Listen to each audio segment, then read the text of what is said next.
Hello teachers, आज हम start कर रहे हैं चैप्टर 10। आगे के 9 चैप्टर हम कंप्लीट कर चुके हैं। चैप्टर 10 है क्षेत्रमिति। इसमें आपको क्या मिलेगा? इसमें आपको क्षेत्रफल मिलेगा और परिमाप मिलेगा। मैं आपको एक चीज़ पहले ही बता देती हूँ, क्लास 6 है इसलिए आपको सिर्फ यहाँ पे आयत का क्षेत्रफल मिलेगा और वर्ग का क्षेत्रफल मिलेगा। सिर्फ दो ही चीज़ें हैं, आयत है और वर्ग है। इन्हीं का क्षेत्रफल है और इन्हीं का परिमाप है। इनका क्षेत्रफल और वर्ग परिमाप आपको अच्छे से पता होता है। चलिए, सबसे पहले हम देखते हैं कि क्षेत्रफल कहते किसे हैं। तो क्षेत्रफल के लिए ऐसी बंद आकृति कैसी आकृति लेनी है अपन को? बंद आकृति द्वारा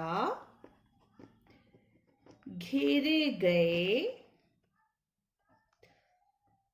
तल के परिमाण को क्षेत्रफल कहते हैं। ठीक है, मतलब कोई बंद आकृति कितना एरिया, ये जैसे ये बंद आकृति है तो ये जो अंदर का एरिया है, ये जो अंदर का परिमाण है, ये क्या है? इसका क्षेत्रफल है। तो बंद आकृति द्वारा घेरे गए तल के परिमाण को क्या बोलते हैं? हम क्षेत्रफल कहते हैं। आप याद रखिएगा। परिमाप किसे कहते हैं? अब परिमाप देखिए, बंद आकृति में क्या रेखाखंडों के चारों ओर पूरा चक्कर लगाने में तय की गई दूरी क्या कहलाती है? परिमाप कहलाती है। ठीक है, ओके।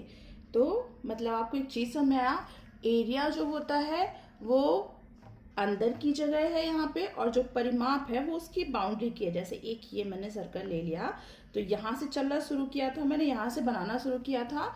तो जब आप वापस यहाँ से चक्कर लगा के और वापस यहाँ आ जाते हैं, और जितनी दूरी चलते हैं वो क्या है? उसका परिमाप है। मैंने आपको पहले ही बोला यहाँ पे सिर्फ आयत और वर्ग है। तो चलिए मैं इसके फॉर्मूलाज लिख देती हूँ। आयत पहले लेती हूँ। आयत का क्षेत्रफल सबको पता है, होता है लंबाई गुणे चौड़ाई के। आयत का परिमाप क्या होता है? आयत का परिमाप होता है 2 गुणे लंबाई धन चौड़ाई। ठीक है। एरिया होता है रेक्टेंगल का length into breadth, and perimeter होता है 2 इंटू एल प्लस बी। ओके, चलिए वर्ग देखते हैं। वर्ग का जो क्षेत्रफल होता है, वर्ग का जो एरिया होता है वो क्या होता है? भुजा का वर्ग मीन्स साइड स्क्वायर। आपके पास जो साइड दी होती है उसी का आप 2 बार मल्टीप्लाई कर देते हैं, 2 बार गुणा कर देते हैं, तो आपको क्षेत्रफल मिल जाता है। परिमाप क्या होता है? चूंकि हमने अभी आपको बोला एक चक्कर पूरा करने में तो वर्ग की क्या होती है? 4 भुजाएं बराबर होती है। तो आप या तो भुजा प्लस साइड 4 टाइम्स लिखो, या फिर आप ऐसे लिख दो 4 गुणे भुजा, बात तो एक ही है। ओके, तो आपका चैप्टर 10 कंप्लीट होता है। चलिए अब हम चलते चैप्टर 11 की तरफ। चैप्टर 11 है आपका बीजगणित। इसमें देखिए क्या है, सबसे पहले बीजगणित क्या होती है उसके बारे में लिखा है। अंकगणित क्या है, ज्यामिति। तो देखिए क्या सबसे पहले लिखा है कि अंकगणित क्या होती है। अंकगणित किसको बोलते हैं बताइए? अंकगणित क्या है? ये तो सबको पता है, ये सबकी ब्रांचेस किसकी है? ये गणित की ब्रांचेस है। तो गणित की वह शाखा जिसमें हम किसका स्टडी करते हैं? संख्याओं का। जिसमें हम संख्याओं का अध्ययन करते हैं। संख्याओं का क्या करते हैं? अध्ययन करते हैं। संख्याओं का अध्ययन करते हैं मीन्स जिसमें आप नंबर के बारे में पढ़ते हैं वो क्या होती है? अंकगणित होती है। अंकगणित होती है मीन्स अर्थमेटिक होता है। ओके, सेकेंड देखिए, दूसरी चीज इसी बुक में दी गई है, ज्यामिति क्या होती है? ज्यामिति क्या होती है? अब ज्यामिति सोचिए। ज्यामिति गणित की वह शाखा जिसमें हम किसका अध्ययन करते हैं? आकृतियों का। आकृतियों मीन्स शेप्स का, किसका अध्ययन करते हो आप? आकृतियों का। गणित की वह शाखा जिनमें हम आकृतियों का अध्ययन करते हैं, शेप्स का अध्ययन करते हैं, वो क्या कहलाती है? ज्यामिति कहलाती है। ज्यामिति को ही क्या बोलते हैं? जियोमेट्री। ओके। थर्ड है इसमें बीजगणित क्या होती है? अब बीजगणित बताइए आप। बीजगणित होता है गणित की वह शाखा जिसमें हम किसका प्रयोग करते हैं? अक्षर का प्रयोग करते हैं। आपने देखा एक्स ले लेते हैं, वाई ले लेते हैं, ए बी सी डी, जिसमें हम अक्षरों का प्रयोग करते हैं। किसका प्रयोग करते हैं? अक्षर का प्रयोग करते हैं, ए बी सी डी का। फिर उसके बाद ऐसे लंबे लंबे फॉर्मूलाज लिख देते हैं, ए प्लस बी ए स्क्वायर माइनस बी स्क्वायर।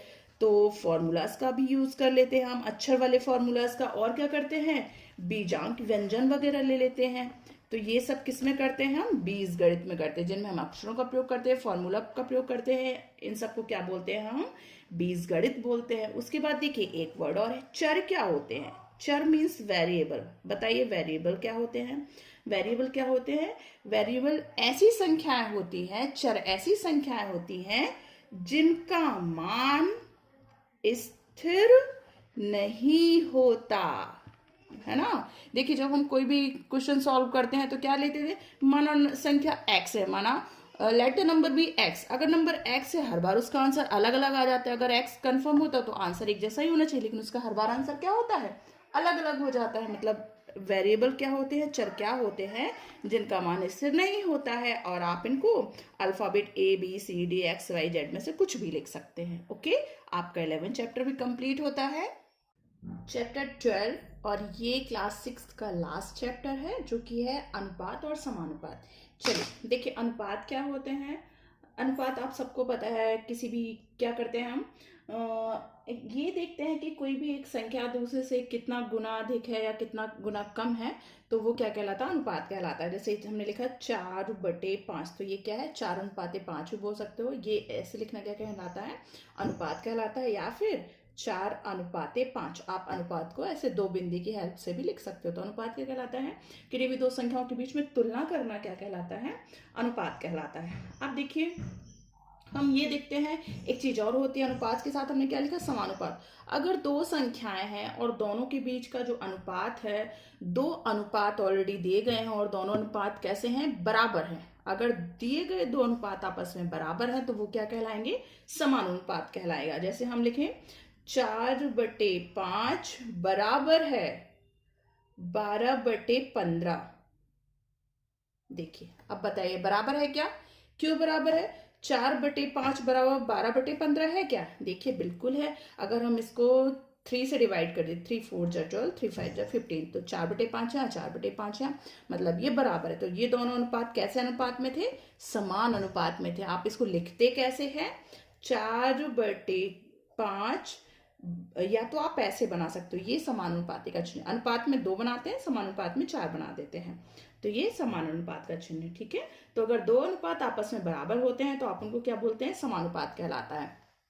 एक चीज और है इसमें, एक एक नियम है। एक एक नियम क्या होती है?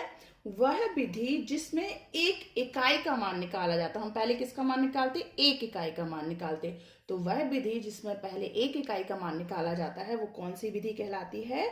एक नियम कहलाती है। मतलब जैसे सपोज अकॉर्डिंग टू क्लास 6, ठीक है, क्लास 6 का लेवल ले रही हूँ मैंने लिया कि माना कि 6 पेन की जो कीमत है वो कितनी है? 18 रुपए है। 6 पेन की कीमत 18 रुपए। तो पहले हम कितने की निकालेंगे? एक पेन की। एक एक मतलब जिसमें एक इकाई का मान निकाला जाता है। तो हम एक पेन की कीमत कैसे निकाल लेंगे? एक पेन की कीमत 18/6 मतलब 3 रुपए है। ठीक है, तो ये विधि क्या कहलाती है? एक एक नियम कहलाती है। एक ऐसी विधि जिसमें पहले एक इकाई का मान निकाला जाता है, एक एक नियम कहलाती है। अब अनुपात, हमारा समानुपात यही था। अनुपात क्या होती है? दो संख्याओं की तुलना करना अनुपात कहलाता है।